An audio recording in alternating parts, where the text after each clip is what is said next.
উৎসবের হাওয়ায় ভাসছে দেশ। রাজধানী সহ সারা দেশে বিনোদন কেন্দ্রে ভিড়, ঠাঁই নেই পর্যটন কেন্দ্রগুলোতে।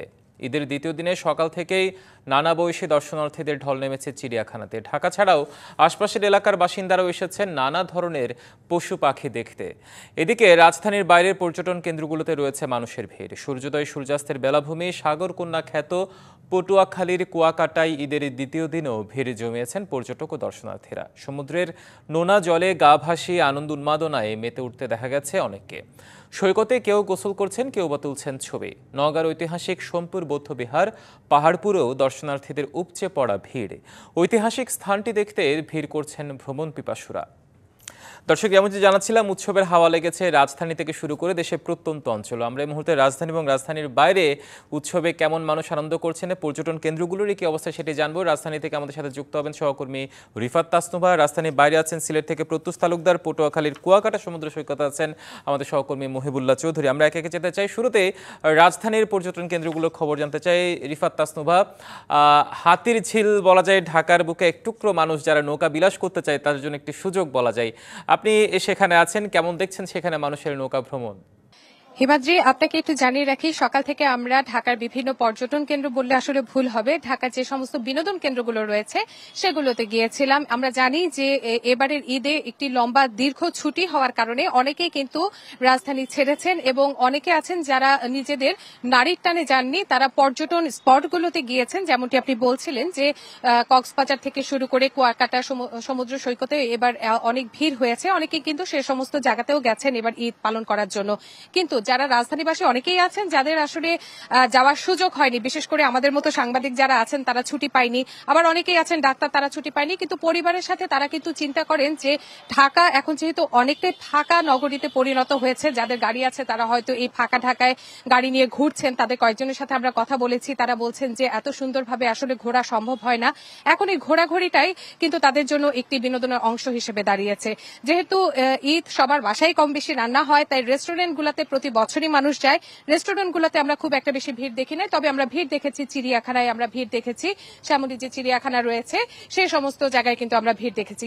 তারপর ঘুরতে ঘুরতে আমরা চলে এসেছি ওয়াটার ট্যাক্সি যেটা চালু করা হয়েছে, অর্থাৎ আপনাকে জানিয়ে রাখি হাতির ঝিলে কিন্তু ওয়াটার বোট যেটি চলে, ওয়াটার বোট নামে আমরা পরিচিত, লোকজন পারাপারের জন্য, যাত্রী পারাপারের জন্য চলে। কিন্তু এই 3 দিন অর্থাৎ ঈদের এই 3 দিন কিন্তু যাত্রী পারাপার বন্ধ করে কর্তৃপক্ষ সিদ্ধান্ত নিয়েছে। যেহেতু ঢাকায় আশেপাশে খুব বেশি নদী নেই বা নৌকা ভ্রমণের কোনো সুযোগ নেই, রাজধানীবাসীকে একটু নৌকা ভ্রমণের সুযোগ করে দেওয়ার জন্যই কিন্তু এই সিদ্ধান্ত কর্তৃপক্ষের। এবং এই সিদ্ধান্ত মোতাবেক আমরা যতটুকু দেখেছি বিকেলের পর থেকে এখানে প্রচন্ড ভিড় থাকে।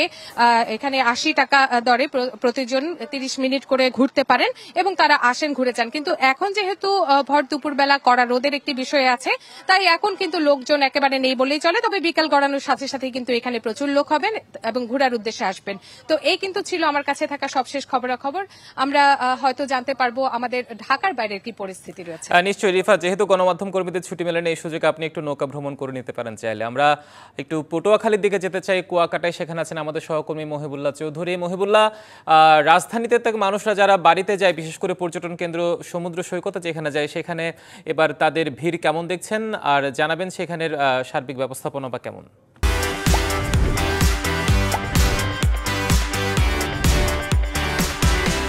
হিমাদ্রি রাহা, আপনাকে পবিত্র ঈদ উল ফিতরের শুভেচ্ছা। যেমনটি বলছিলেন যে ঢাকার ব্যস্ত নগরী থেকে মানুষ কিন্তু কোলাহল থেকে বেরিয়ে ঈদের দ্বিতীয় দিনে সমুদ্র সৈকত কুয়াকাটায় প্রকৃতির টানে কিন্তু মানুষ এসছে। আমরা একেবারে জিরো পয়েন্টে রয়েছি, যেখানে মানুষ সরাসরি কুয়াকাটায় ভ্রমণে এসেই কিন্তু এই দর্শনীয় স্থানটিতে প্রথমে আসে। এখান থেকে সমুদ্রের জিরো পয়েন্টে মানুষ মূলত গোসলের জন্য এসছে। এখন যেহেতু দুপুরের সময়, মানুষ অনেকেই যারা পর্যটকরা এসছেন ভ্রমণ পিপাসুরা, তারা কিন্তু এখন সমুদ্রের নোনা জলে গা ভেজাচ্ছেন। পাশাপাশি অনেকেই কিন্তু এই সুন্দর মুহূর্তটিকে তারা কিন্তু ক্যামেরা বন্দী এবং মোবাইলের ক্যামেরা কিন্তু সেটি কিন্তু ধারণ করছেন।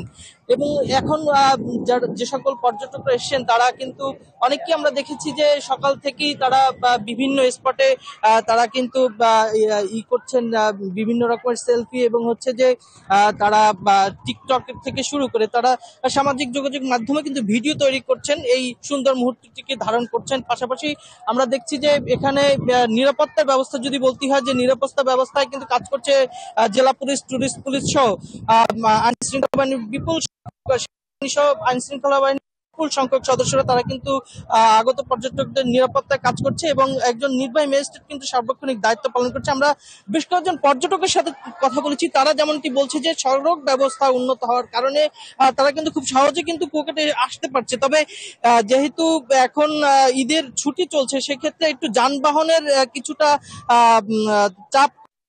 তবে মহাসড়কে অটোর এবং হচ্ছে যে থ্রি হুইলার যে যানবাহনগুলো রয়েছে তার কারণে কিন্তু ব্যক্তিগত গাড়ি চালাতে এবং হচ্ছে যে পরিবহন খাতটি রয়েছে সেটি কিন্তু চালাতে বেগ হচ্ছে বলে তারা জানাচ্ছেন এবং তারা বলছে যে এই অব্যবস্থা নিয়ন্ত্রণ করা যায় তবে কিন্তু এই ভ্রমণটি আরো একটু স্বাচ্ছন্দ্য বোধ করবেন তারা। আমরা কথা বলেছিলাম এখানকার পর্যটকদের সাথে, তারা একটি অভিযোগ করছেন যে দাম কিছুটা বাড়তি রাখা হচ্ছে। তবে অনেক পর্যটক বলছে যে তুলনামূলক দাম সহনশীল পর্যায়ে রয়েছে এবং তারা বলছেন যে এরকমের পরিস্থিতি যদি থাকে এবং হচ্ছে সবকিছু যদি ঠিক থাকে তবে সামনের দিনে তারা আরো কুয়াকাটা ভ্রমণে আসবেন বলে তারা আমাদেরকে জানিয়েছে। তো নিরাপত্তা এবং হচ্ছে সব দিক মিলিয়ে সুন্দরভাবে কিন্তু পর্যটকরা ঈদ উদযাপন করছে। তো পটুয়াখালীর কুয়াকাটা থেকে এই ছিল সর্বশেষ তথ্য। হিমাদ্রি। নিশ্চয়ই ঈদের ছুটি যেহেতু আরো অনেকদিন বাকি আছে, মনে হচ্ছে আরো ভিড় অনেক বাড়বে। যাক, তারপরে আপনার ক্যামেরার চোখে আপনার মাধ্যমে আমরা একটু কুয়াকাটা হলেও দেখে নিলাম। আপনাকে ধন্যবাদ আমাদের সাথে যুক্ত হওয়ার জন্য। এবার যেতে চাই একটু সিলেটে, এখানে আছেন আমাদের সহকর্মী প্রত্যুষ তালুকদার। প্রত্যুষ, ঈদের ছুটিতে কেমন দেখছেন সে ঘুরতে যাওয়া পর্যটকদের সংখ্যা? মাদ্রি আসলে প্রকৃতি কন্যা সিলেটের প্রকৃতি অনেক বৈচিত্র্যময়। আপনি যেমনটি বলছিলেন, চায়ের রাজ্য সিলেট, সারি সারি চায়ের বাগান, উঁচু নিচু টিলা এবং এর সাথে দিগন্তের মিশে যাওয়া, সেটি একটি অন্যরকম অনুভূতি।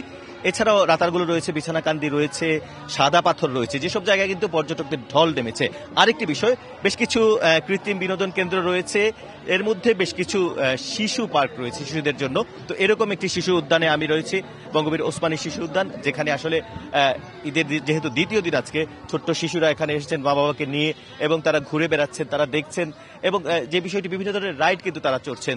তো এটা আসলে সিলেটের স্থানীয় পর্যটকদের পাশাপাশি যারা বাইরের পর্যটক আছেন তারাও কিন্তু এখানে আসছেন, ঘুরে বেড়াচ্ছেন এবং বাবা মারা আসলে অত্যন্ত উৎসাহ নিয়ে তাদের সন্তানদের নিয়ে আসছেন। একটু জানার চেষ্টা করবো, আপনি তো দেখছি আপনার সন্তানদের নিয়ে এসেছেন, ছোটদেরই তো ঈদের আনন্দ বেশি, তো তার কেমন লাগছে এখানে দেখতে? ধন্যবাদ জানাই ডিবিসি কে, সবাইকে ঈদ মোবারক জানাই।